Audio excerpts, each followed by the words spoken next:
I always thought I had the perfect marriage until the night Julian threw his whiskey glass against the wall, barely missing my head. The crystal shattered, leaving a dark stain on our pristine white walls, much like the stain now spreading across my perception of our 15-year relationship. My name is Sydney, and I've spent the last decade being the perfect wife to a man who just called our marriage his biggest mistake. The irony? I'm actually the reason he's successful. "You're nothing without me," Julian spat, his perfectly tailored suit wrinkled from his angry gestures. "Just a trophy wife who got lucky." I remained silent, my hands steady as I continued sorting through the files on my laptop. This only infuriated him more. "Are you even listening to me? This is exactly why I should have married Felicity when I had the chance. At least she understands business." That made me look up. Felicity? The new marketing director. Yes, Felicity. Someone who actually contributes to the company instead of playing housewife. I had to bite back a laugh. If he only knew that every major decision he'd made in the past 5 years had been carefully orchestrated by me through the network of loyal employees I'd built while he was busy taking credit for my work. "Julian," I said calmly, "maybe you should get some sleep. You're drunk." "Don't patronize me." He grabbed my laptop, slamming it shut. "I built this empire from nothing. You just rode along on my coattails." I stood up slowly, my heart pounding but my voice steady. "Is that what you really think?" "It's what I know," he sneered. "What have you ever done except attend charity galas and organize dinner parties?" My phone buzzed. A text from Vanessa. "Found the documents. You were right. Call me ASAP." "Nothing to say?" Julian taunted, swaying slightly. "That's what I thought." I picked up my laptop and headed for the door. "I'm going to sleep in the guest room." "Running away as usual," he called after me. "You know what? Go ahead. Hide. It's what you're good at. Just like your father, a coward who couldn't handle real business." I froze. He knew my father had died protecting his employees during a warehouse fire. The coward had run back inside to save 2 trapped workers. In the guest room, I called Vanessa immediately. "Tell me everything," I said, opening my laptop. "It's worse than we thought," Vanessa whispered. "Julian's been embezzling funds through shell companies. But here's the kicker. Remember those shares your father left you? The ones Julian thinks were sold? Yes? They weren't just any shares. They were founding shares. Sydney, you own 45% of the company. Julian only owns 30. The rest is split among the board members." My hands started shaking. "Send me everything." "Already done. Check your encrypted email." Vanessa paused. "What are you going to do?" I opened the files, scanning through years of fraudulent transactions and hidden accounts. "Remember when we were kids, and I told you about karma? Yeah? I think it's time karma had a little help." I clicked through more documents, each one building my case stronger. Julian wants a wife who understands business. He's about to get his wish. "Sid, are you sure? This could get ugly." I touched the wall where my father's photo used to hang. Julian had taken it down years ago, claiming it didn't match our decor. "You know what's ugly, Van? Watching someone systematically tear down everything your father built while convincing you you're worthless." I took a deep breath. "Call Reginald. Tell him I need to meet first thing tomorrow." "The corporate lawyer? Sydney, what exactly are you planning?" Through the wall, I could hear Julian stumbling around our bedroom, probably pouring another drink. "I'm planning to show my husband exactly what kind of businesswoman I can be." After hanging up, I pulled out the one thing Julian never knew I kept. My father's old leather portfolio. Inside was every document proving my stake in the company, along with letters my father had written about his vision for the business. "I'm done hiding, Dad," I whispered, touching his signature on the founding documents. "It's time to remind everyone whose daughter I really am." My phone lit up with another text from Vanessa. "Reginald's in. Meeting tomorrow, 7 a.m. Usual place. Says to bring everything." I smiled, feeling more alive than I had in years. Julian wanted a war? Fine. But he was about to learn that he'd been sleeping with the enemy all along. And I had 15 years of ammunition ready to fire. The morning sun hadn't even risen when I met Reginald at our usual coffee shop. He was already there, bow tie slightly crooked, reading glasses perched on his nose as he reviewed the documents I'd sent overnight. "You've been busy," he said, sliding a coffee toward me. "Though I have to say I've been waiting for this day for years." "What do you mean?" He removed his glasses, fixing me with a paternal stare. "Sydney, your father didn't just leave you shares. He left you his legacy. I've watched you let Julian dim your light for far too long." "I thought I was being supportive," I said, wrapping my hands around the warm cup. "Turns out I was just being stupid." "Not stupid. Loyal. There's a difference." He tapped the papers. "But loyalty has its limits, especially when it's not reciprocated. These financial records Vanessa found, they're damning." The bell above the door chimed, and Vanessa rushed in, her heels clicking against the floor. "Sorry I'm late, but you need to see this." She pulled out her tablet, sliding it across the table. "Julian just called an emergency board meeting for next week." I leaned forward, scanning the email. "He's proposing a restructuring of the company's ownership." Reginald's eyebrows shot up. "He's trying to dilute the existing shares by issuing new ones. Classic move to gain majority control." "Can he do that?" I asked.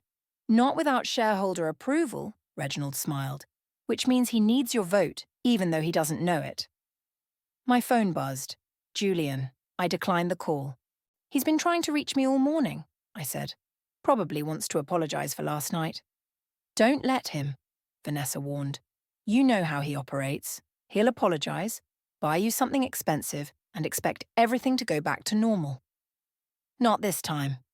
I pulled out my father's portfolio. "Reginald, I need to know exactly what rights these shares give me." For the next hour, we planned. Reginald explained the intricate details of corporate law while Vanessa mapped out potential allies within the company. The cafe slowly filled with morning commuters, their chatter providing cover for our conversation. "There's one more thing," Vanessa said hesitantly. "I found this in Julian's private email." She handed me a printed document. My hands trembled as I read it. "He's been planning to force me out of the house. He's already talked to divorce lawyers." "Keep reading," Vanessa urged. "He's claiming I'm mentally unstable, that I've been making irrational decisions." I laughed bitterly. "The only irrational decision I made was trusting him."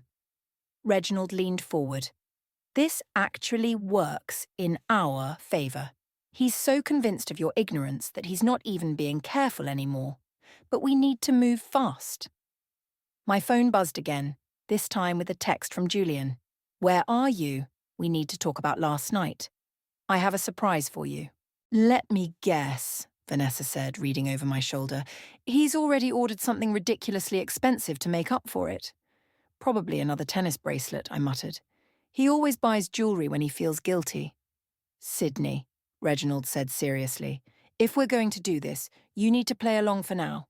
Let him think everything's normal. Can you do that?" I thought about all the times I'd played the perfect wife, smiling at business dinners while Julian took credit for my ideas. "I've been acting for 15 years. What's another week?" "Good," he nodded, "because here's what we're going to do." The plan was elegant in its simplicity. We'd let Julian proceed with his board meeting, let him think he was in control. Then, just when he thought victory was certain, I'd reveal my true position. "One problem," Vanessa pointed out. "Felicity. She's been getting closer to Julian lately, and she watches everything you do." "Let her watch," I said, standing up. "In fact, I'm counting on it. Julian's not the only one who can play people against each other." As I gathered my things, Reginald caught my arm. "Your father would be proud, you know, not of the revenge, he wasn't that kind of man, but of you finally standing up for yourself." I felt tears threatening, but blinked them back. "I know. That's why this isn't just about revenge. It's about justice." Walking out into the morning light, I texted Julian back. "Sorry, honey. Just doing some early shopping. Be home soon. Can't wait for my surprise." "Perfect response," Vanessa grinned, linking her arm through mine. "Now, let's go get you something suitably vapid to wear to that board meeting." I smiled, but my mind was already racing ahead to next week. Julian thought he was planning a corporate takeover. He was about to learn what a real takeover looked like. And this time, I wouldn't be hiding in the shadows. The elevator doors opened to the executive floor of Blair Enterprises, and I stepped out wearing the ridiculously expensive peace-offering necklace Julian had given me. Felicity was already hovering by the reception desk, her predatory gaze following my movement. "Sydney, what a surprise to see you here," she called out, her voice dripping with fake sweetness. "Julian didn't mention you'd be coming in today." "Oh, you know me?" I laughed airily, channeling the vapid socialite she thought I was. "Just bringing Julian his favourite lunch. He's been so stressed about the upcoming board meeting." Felicity's eyes narrowed slightly. How thoughtful. Though I'm sure he has more important things to focus on right now than lunch. "You're probably right," I said, touching the necklace deliberately. But what kind of wife would I be if I didn't take care of him? Dylan emerged from his office, saving me from more of Felicity's thinly veiled contempt. "Sydney, perfect timing. Got a minute?" I followed him into his office, feeling Felicity's eyes burning into my back. "Close the door," Dylan said, his usual easy smile replaced with something more serious. "We need to talk." I perched on the edge of his desk, playing with my necklace. "About what?" "About whatever game you and Julian are playing." He leaned back in his chair. "Something's off. Julian's making moves that don't make sense, and you're suddenly showing up at the office looking like you're auditioning for Real Housewives." I laughed. "Maybe I'm just being a supportive wife." "Cut the act, Sid. I've known you too long." He lowered his voice. "I saw the restructuring proposal. It's aggressive, even for Julian. And now Felicity's walking around like she's already been crowned queen of the company." "What are you asking me, Dylan?"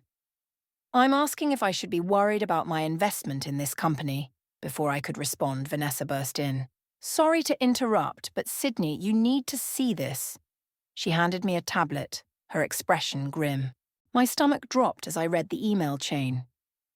Julian had been secretly meeting with our biggest competitors, discussing a potential merger that would effectively dissolve our company's identity. "Where did you get this?" I asked quietly. "It was buried in the archived server," Vanessa said. "He didn't delete it properly." Dylan stood up. "What's going on?" I studied him for a moment, weighing my options. Dylan had been Julian's friend first, but he'd always treated me with respect. More importantly, he owned 10% of the company's shares. "Close the blinds," I said to Vanessa. "And Dylan, you might want to sit down for this." 20 minutes later, Dylan was pacing his office. "So let me get this straight. You've secretly owned 45% of the company this whole time?" "Yes." "And Julian's been embezzling funds while planning to merge with our biggest rival?" "Also yes." He ran a hand through his hair. "Jesus, Sid. Why wait until now to do something?" "Because now I have proof. And allies."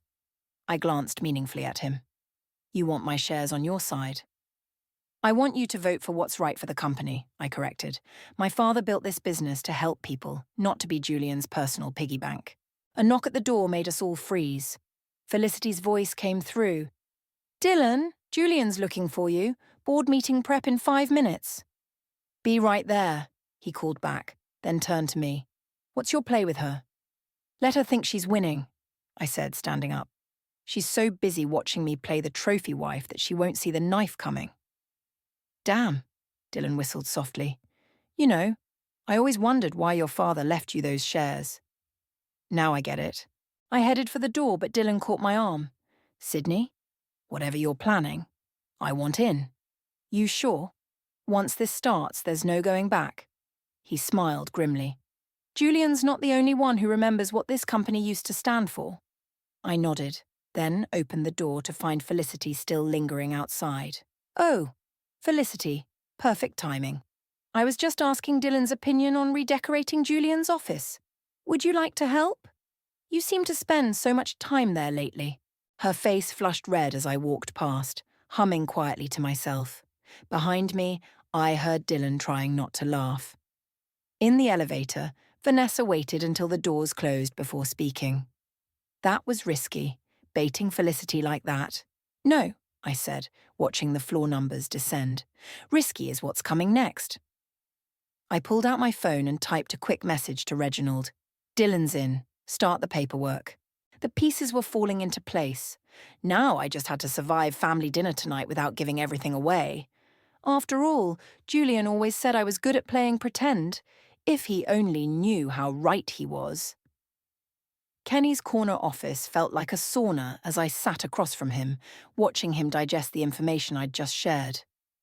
The head of the board of directors wasn't known for showing emotion, but his hand trembled slightly as he set down his coffee cup. "These numbers," he said, tapping the spreadsheet I'd provided, "they're verified, triple-checked by our external auditors." I pulled out another document. "And here's the proof of the unauthorized transfers Julian's been making. Does anyone else know about this? Just my trusted circle. And now you." Kenny stood up, moving to his window that overlooked the city. "Why tell me this, Sydney? Why now?" "Because you've been on this board since my father's time. You remember what this company stood for." His shoulders tensed. "Your father was a good man." "Yes, he was. And Julian's about to destroy everything he built." Before Kenny could respond, his office door burst open. Felicity strode in, clutching a stack of papers. "Kenny, I need your signature on these." She stopped short, seeing me. "Oh, I didn't realize you had company." "It's fine." I stood up, smoothing my dress. "Kenny was just giving me advice about the charity gala next month. You know how overwhelming these social obligations can be." Felicity's lips curved into a smirk. "Of course, though I imagine you'll have less to worry about soon enough." "What do you mean?" "Oh, nothing," she said, but her smug expression said everything. "Just that changes are coming. Big ones." My phone buzzed. A text from Vanessa. "Emergency, Julian's office, now." "If you'll excuse me," I said, heading for the door. "Kenny, think about what we discussed. About the seating arrangements." He nodded, understanding my real message. "I will, Sydney. Very carefully." I found Vanessa pacing outside Julian's office, her face pale. "What's wrong?" "Listen," she whispered, gesturing to the partially open door. Julian's voice carried through. "The merger's practically done. Once we announce it at the board meeting, there's nothing anyone can do." "What about your wife?" A male voice I didn't recognize. "The papers say she's entitled to—" "Sydney won't be a problem. She'll sign whatever I put in front of her. Always has." "And the old shares? The original stakeholders?" "Being handled as we speak. Trust me, by this time next week we'll own everything. The old guard won't know what hit them." I pulled Vanessa away from the door, my heart pounding. "Call Reginald, now." We hurried to the emergency stairwell, the one place we knew had no cameras. "Sydney," Vanessa said as she dialed, "he's moving faster than we thought. The merger will never happen." I cut her off. "Not if I can help it," Reginald answered on the first ring. "I was just about to call you. We have a problem." "Let me guess. Julian's trying to push through a merger." "Worse. He's filed papers questioning the validity of the original share certificates, including yours." My blood ran cold. "Can he do that?" "He can try, but I've got something he doesn't know about." Reginald's voice took on a crafty tone. "Your father left a sealed letter with instructions to open it only if the company's ownership was ever challenged. I think it's time we opened it." "Do it," I said. "And Reginald, we need to move up our timeline. The board meeting's in 3 days, but Julian's already—" The stairwell door opened above us. Footsteps. "I have to go," I whispered, hanging up. Felicity appeared on the landing above, her heels echoing metallically. "Well, well. Secret meetings in the stairwell? How cliché." "Just getting my steps in," I said brightly. "My trainer says stairs are better than the elevator." "Cut the act," Felicity snapped. "I know you're up to something. Julian might be blind to it, but I'm not." I dropped the fake smile. "Careful, Felicity. You're starting to sound worried." "Worried?" she laughed. "About you? Please. In 3 days, this company will have new leadership, and you'll be nothing but a footnote in its history." "We'll see," I said, starting down the stairs. "Oh, and Felicity, that outfit you're wearing? Julian bought me the same one last year. It looks better in blue." I left her sputtering, but my confident stride faltered once I was alone in the elevator. Julian was moving faster than anticipated, and now Felicity was watching my every move. My phone buzzed again, a text from Dylan. Found something big. Meet me at the usual place. 8 p.m. Come alone. I took a deep breath, touching my father's old watch that I'd started wearing again. The inscription on the back read, "Time reveals all truths." 3 days. I had 3 days to save my father's legacy. The game was no longer about revenge, it was about survival. The family dinner felt like a twisted theatre production. Julian sat at the head of our dining table playing the role of doting husband perfectly, while I pretended not to notice how his hand kept brushing Felicity's under the table.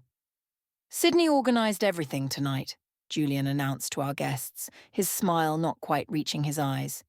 "She has such a talent for domestic matters." Felicity smirked into her wineglass. "How lovely. Though I imagine you'll have more free time for entertaining soon, Sydney, once the company's restructuring is complete." I took a deliberate sip of water. "Oh? Do tell me more about the company, Felicity. You seem so informed." Before she could respond, Dylan cleared his throat. "Actually, I've been meaning to ask about the restructuring, Julian. The numbers seem a bit off." Julian's fork clattered against his plate. "This isn't the time or place for business talk." "No?" I asked innocently. But Felicity brought it up, and, since she's practically family now. I let the implication hang in the air. The silence that followed was delicious. "More wine?" I stood up, grabbing the bottle. As I rounded the table, my hand accidentally brushed Felicity's shoulder, causing her to jerk forward and spill her red wine all over her white dress. "Oh my God!" I gasped. "I'm so clumsy. Here, let me help." "Don't touch me." Felicity jumped up, wine dripping onto our cream carpet. "This dress costs more than your monthly allowance." "Actually," I smiled sweetly, "I have that same dress in 3 colours. Julian's taste in gifts is rather predictable." Julian's face darkened. "Sydney, enough." "You're right, darling. Felicity, please use my private bathroom upstairs. Second door on the left. I have some club soda for the stain." As Felicity stormed off, my phone vibrated. A text from Vanessa. "Reginald opened the letter. Meeting in 20. Crucial." "Excuse me," I stood up. "I should check on Felicity." Instead of heading upstairs, I slipped into Julian's home office and opened his laptop. His password was still my birthday. Some habits die hard. Within minutes, I found what I was looking for. Emails confirming his plans to force out the board members who might oppose the merger. I quickly forwarded everything to my secure email, then heard footsteps approaching. Closing the laptop, I grabbed a random file from his desk just as Julian walked in. "What are you doing in here?" His voice was sharp. I held up the file. "Looking for the charity gala guest list." "I could have sworn you left it in here." He moved closer, alcohol heavy on his breath. "You've been acting strange lately." "Have I?" I met his gaze steadily. I thought I was being the same supportive wife I've always been. "Sydney." His tone softened as he reached for my face. "You know everything I do is for us, right? For our future." I forced myself not to flinch from his touch. "Of course, darling. I trust you completely." His phone buzzed, probably Felicity wondering where he was. "I should get back to our guests." "Go ahead," I smiled. "I'll be right there." The moment he left, I pulled out my phone and called Reginald. "What did the letter say?" "Meet me now. This changes everything." 20 minutes later, I slipped into Reginald's office through the back entrance. Vanessa was already there, pacing. "Read it." Reginald handed me an envelope yellowed with age. My hands shook as I unfolded my father's letter. "My dearest Sydney, if you're reading this, someone has challenged your right to the company. What they don't know is that I left you more than just shares. I left you proof." "Keep reading," Vanessa urged. "The merger they attempted 15 years ago, the one that failed, it wasn't just a bad deal. It was fraud. I have proof of everything, including Julian's father's involvement. The documents are in a safety deposit box. The key is where we used to watch the sunrise." I looked up. "The lighthouse. Dad and I used to watch the sunrise from the old lighthouse every birthday." We need to get those documents, Reginald said. Tonight. My phone lit up with Julian's text. Where are you? Get back here now. Go, Vanessa said. Keep him distracted. I'll get the documents. No, I shook my head. I need to do this myself. Cover for me at dinner. Tell them I had a migraine. As I drove to the lighthouse, my father's words echoed in my head. He'd known. All this time, he'd known this day might come, and he'd prepared for it. The old lighthouse keeper recognized me immediately. Miss Sidney, your father's box is right where he left it. Inside, I found everything we needed. Documents, photos, recordings. 15 years of evidence, waiting for this moment. My phone buzzed again. Julian. If you're not back in 10 minutes, don't bother coming home. I smiled, tucking the documents into my bag. Don't worry, darling, I whispered. I wouldn't miss tomorrow's board meeting for the world. Dawn broke over the city as I sat in Reginald's office, watching him and Vanessa organize the final pieces of evidence. In 12 hours, the board meeting would begin. One last time, Reginald said, spreading the documents across his desk. Are you absolutely sure about this? Once we start, there's no going back. The door opened and Dylan rushed in. We've got trouble. Julian's called an emergency pre-meeting with the board. He's moving up the merger vote. When? I demanded. 2 hours. He's trying to push it through before the main meeting. Vanessa grabbed her tablet. He can't do that. We need... Actually, I interrupted. This is perfect. They all stared at me. Think about it. He's desperate. Desperate people make mistakes. I turned to Dylan. Is Felicity with him? Practically glued to his side. They're in his office now, preparing their presentation. I smiled. Good, because I just forwarded something interesting to the entire board. What did you do? Vanessa asked. Remember those emails we found? The ones about Julian and Felicity planning to cut out the board members after the merger? They should be reading them right about... Dylan's phone buzzed. Then Vanessa's. Then every phone in the building seemed to go off at once. Now, Reginald adjusted his bow tie, grinning. Shall we head up? I'd love to see their faces. The elevator ride to the executive floor was tense. When the doors opened, chaos greeted us. Board members were huddled in groups, whispering furiously and waving phones. Kenny stood outside the conference room, his face thunderous. Sidney, he called out. A word? I walked over, keeping my expression neutral. Is something wrong? These emails, he held up his phone, are they legitimate? Why don't you ask Julian? I suggested. He should be here any minute. Right on cue, the main doors burst open. Julian stormed in, Felicity trailing behind him. He stopped short when he saw me. What are you doing here? He demanded. Supporting my husband, I said sweetly. Isn't that what you always wanted? His eyes narrowed. The board meeting isn't until... Until the emergency session you called? Kenny interrupted. Care to explain these emails, Julian? What emails? Julian grabbed Kenny's phone, his face paling as he read. This is taken out of context. Sidney, what did you do? Me? I widened my eyes innocently. I'm just a trophy wife who doesn't understand business, remember? Felicity stepped forward. Whatever game you're playing, you've already lost. The merger documents are signed. Are they? Reginald spoke up, pulling out a folder. Because I have some interesting documents about the last attempted merger. From 15 years ago. Involving your father, Julian. The colour drained from Julian's face. Where did you get those? From my father, I said quietly. He knew what your family tried to do back then, and he knew you'd try again. You're bluffing, Felicity snapped. Am I? I turned to the gathering crowd of board members. Why don't we discuss this in the conference room? I'm sure everyone would love to hear about how history is repeating itself. Julian grabbed my arm. Don't do this. Do what? Tell the truth? I pulled away. That's rich coming from you. Sidney, please. His voice dropped to a whisper. We can work this out. Whatever you want. The house, more shares, anything. What I want, I said clearly, making sure everyone could hear, is for you to face the consequences of your actions for once in your life. The conference room doors opened. Board members filed in, many already reading through the documents I'd sent. Julian stood frozen, watching his carefully constructed plan crumble. "Coming, darling?" I asked, heading toward the doors. "After all, you always said I should take more interest in the business." Felicity tried to follow, but Kenny stopped her.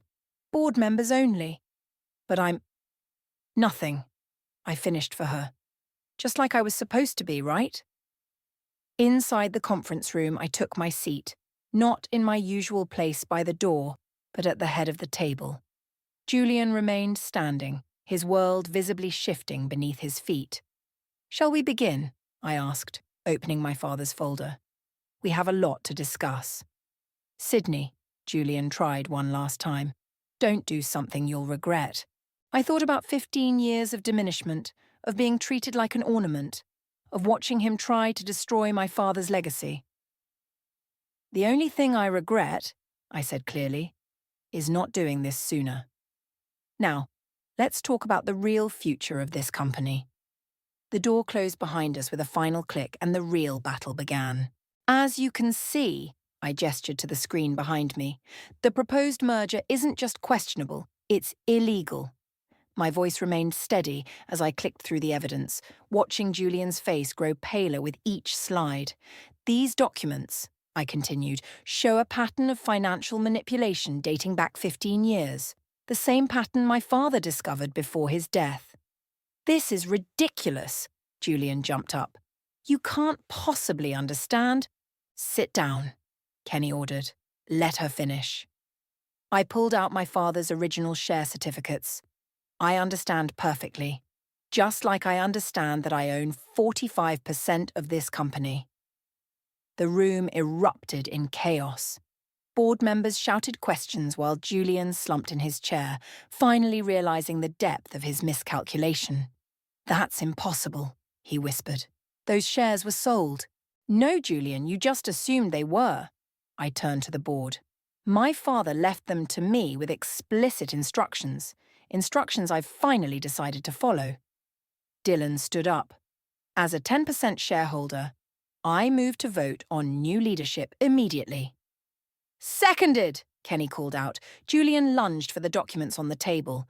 "This is my company. You can't—" The conference room doors burst open. Felicity rushed in, waving her phone. "Julian, the press is here. Someone leaked—" "That would be me," Vanessa interrupted, following her in. Amazing how quickly reporters respond to evidence of corporate fraud. "Security," I called out. "Please escort Ms. Felicity out. She's no longer authorized to be here."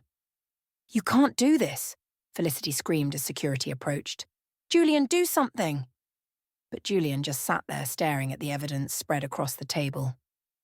"All in favor of removing Julian as CEO?" Kenny called out. Hands shot up around the room. Even board members who had been Julian's closest allies couldn't ignore the evidence. "The vote passes," Kenny announced. "Julian, your access to all company resources is hereby terminated, effective immediately." "Sydney," Julian's voice cracked, "please, we can talk about this." "Like we talked about your plans to force me out? Or your affair with Felicity?" I projected their private emails onto the screen. "Or maybe we should talk about how you've been stealing from my father's company for years." "Your father's company?" He laughed bitterly. "I built this—" "You built nothing," I cut him off. "You took what my father created and twisted it into something ugly. But that ends today." Security appeared at the door. "Mr. Julian's office has been secured. His personal items are being packed." "This isn't over," Julian snarled, standing up. "I'll fight this." "With what?" Reginald spoke up. "The evidence of fraud? The illegal merger attempts? Or perhaps the proof that you tried to declare your wife mentally unstable to gain control of her assets?" Julian's face went from red to white. "How did you—" "Your lawyer drinks at my club," Reginald smiled. He was quite chatty after his third martini. "All communications should go through our legal team from now on," I said, sliding a folder across the table, "including these divorce papers." Julian picked up the folder with trembling hands. "You'll regret this. You need me. You don't know how to run—" "Actually," Dylan interrupted, "she's been effectively running this company for years. Who do you think came up with the strategies you took credit for?" The room fell silent as realization dawned on several board members' faces. "Security will escort you out," I said quietly. "Your personal belongings will be delivered to your hotel." "Yes, I know about the room you've been keeping there with Felicity." As Julian was led away, Kenny called the room to order. "We need to vote on a new CEO immediately. Any nominations?" "I nominate Sydney." Dylan stood up. "She's proven she has the skills, the vision, and the integrity this company needs." "Seconded," called out 3 voices at once. The vote was unanimous. "Congratulations, CEO." Kenny smiled, extending his hand. I shook it, then turned to address the board. "Thank you for your trust. Now, let's talk about getting back to what this company was meant to be. Not a vehicle for personal gain, but a force for positive change in our community." As I outlined my vision for the company's future, I caught Vanessa wiping away tears in the corner. She mouthed, "Your dad would be so proud." The meeting continued late into the evening. When it finally ended, I stood at my father's old office window, my office now, watching the city lights flicker on. My phone buzzed with a text from Julian. "You'll never pull this off without me." I smiled, typing back, "Watch me." Then I turned back to the stack of papers on my desk. There was work to be done, a company to rebuild, and a legacy to honor. And this time, I wouldn't be hiding in anyone's shadow. The morning newspaper headline read, "Blair Enterprises soars under new leadership. Former CEO faces criminal charges." I set it aside as Vanessa walked into my office, carrying 2 coffee cups. "The press won't stop calling," she said, handing me a cup. "They all want the story of how the trophy wife took down her husband's empire." "It was never his empire," I replied, signing the last of the merger dissolution papers. "And I was never just a trophy wife." My phone buzzed. A text from Julian's lawyer. "Client willing to settle, name your terms." "Speaking of your soon-to-be ex," Vanessa nodded at my phone, "Felicity's been trying to get her job back. Says she was manipulated by Julian." "Of course she was," I smiled. Just like I was supposedly too stupid to understand business. A knock at the door interrupted us. Dylan entered, followed by Kenny and Reginald. "The audit results are in," Dylan announced, dropping a thick folder on my desk. "You're not going to believe what we found." I opened the folder, scanning the numbers. He was stealing even more than we thought. "The good news," Reginald said, adjusting his bow tie, "is that we can recover most of it. The bad news is Julian's going to prison," Kenny finished. "No way around it." I sat back in my chair, letting that sink in. "Have you told him?" "His lawyer's telling him now," Reginald confirmed. "That's probably why he's suddenly eager to settle." My office door burst open. Julian stormed in, looking disheveled in a wrinkled suit. "Security!" Vanessa called out, but I held up my hand. "It's okay," I said. "Let him speak." Julian approached my desk, my father's old desk, his eyes wild. "You can't do this to me. I'll tell everyone how you manipulated me, how you planned this all along." "Go ahead." I stood up slowly. "Tell them how the woman you claimed was too stupid to understand business managed to outsmart you. Tell them how the trophy wife you belittled actually ran the company while you took the credit." "I made you," he snarled. "Without me." "Without you," I cut him off, "this company will thrive, just like it did under my father." "Your father," he spat. "Always your father. He was weak, just like you." The sound of my palm hitting his cheek echoed through the office. "My father ran into a burning building to save his workers. You ran this company into the ground to save your ego." Security finally arrived, grabbing Julian's arms. "Wait!" I called out. "Julian, remember that night you threw your whiskey glass at me? You said marrying me was your biggest mistake." He stared at me, cheek reddening from my slap. "You were right. It was a mistake. But not for the reasons you thought." I picked up the audit report. "Your biggest mistake was underestimating me." As security dragged him out, his shouts echoing down the hallway, Kenny cleared his throat. "The board meeting starts in 10 minutes. Ready to announce the new direction?" I nodded, gathering my papers. Time to remind everyone what this company stands for. In the boardroom, Faces both old and new looked up at me expectantly. I thought of my father, of his vision for the company, of all the years I spent in the shadows. For too long, I began, we've forgotten our purpose. This company wasn't built on greed or power. It was built on the idea that business can change lives for the better. I clicked through my presentation, showing plans for employee benefits, community programs, and sustainable practices. All the initiatives Julian had blocked. Starting today, I continued, we're going back to our roots, back to what my father always said. Success isn't measured by what we take, but by what we give back. The board's response was immediate and enthusiastic. As we worked through the details, Vanessa slipped me a note. Felicity just accepted a job with our biggest competitor. I smiled. Let her go. She'd learned soon enough that the old ways of doing business, Julian's ways, were over. After the meeting, I found myself back in my office looking at my father's photo, now hanging proudly on the wall where it belonged. You were right, Dad, I whispered. About everything. My phone buzzed one last time. Julian's final text. I should have seen you coming. I typed back. Yes, you should have. Then I turned off my phone, picked up the audit report, and began planning tomorrow's press conference. There was still work to do, wrongs to right, and a legacy to rebuild. But this time, I wasn't just stepping out of the shadows, I was stepping into my own light,